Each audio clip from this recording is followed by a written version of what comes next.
Hello दोस्तों, नमस्कार। एक छठ माई का गाना है, बहुत सा प्यारा गाना है।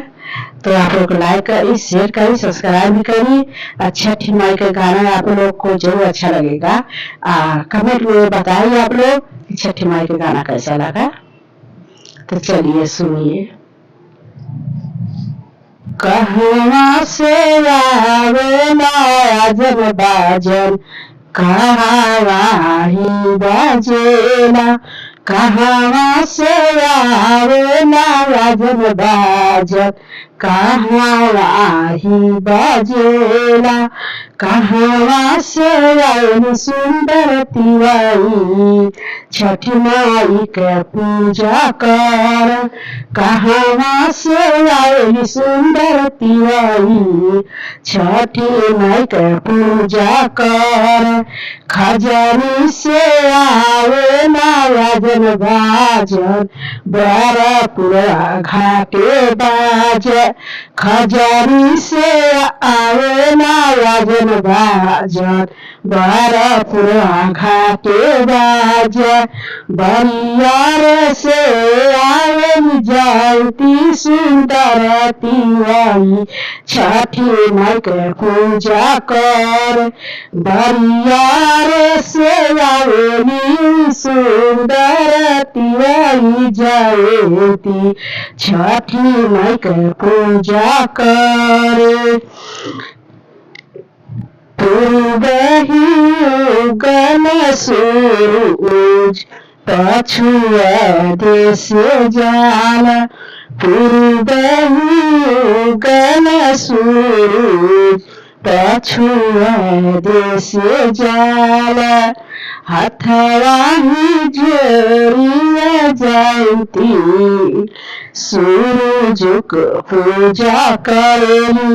हथवा ही जोड़िया जयती, सूरज का पूजा करेली। केही पहिनेला चुनरिया, केही पहिने पियरी।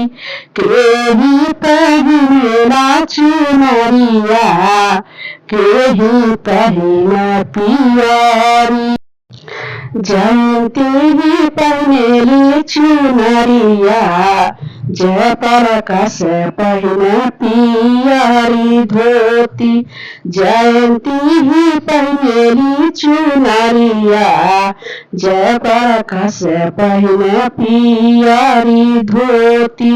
सिर पर उठवाला दौरिया, छठी माई के घाटे ले गईला। सिर पर उठवाला दौरिया, छठी माई के घाटे ले गईला। हथवा ही जोड़िया सूरज के मनवाली। हथवा ही जोड़िया आदित्य मल के मनवाली। पनिया में ठार होई के, छठी माई के मनाई। पनिया में ठार होई के, छठी माई के मनाई। जय प्रकाश ही और बवाही दिहल, जय ही प्रकाश और बवाही दिहल। जय ही प्रकाश और बवाही दिहल। माइये कहीं बिना हमर गोदिया, सुनहि बात। एक ही बिना हमर गोदिया, सुने बाट। एक ही बिना हमर गोदिया, सुने बाट।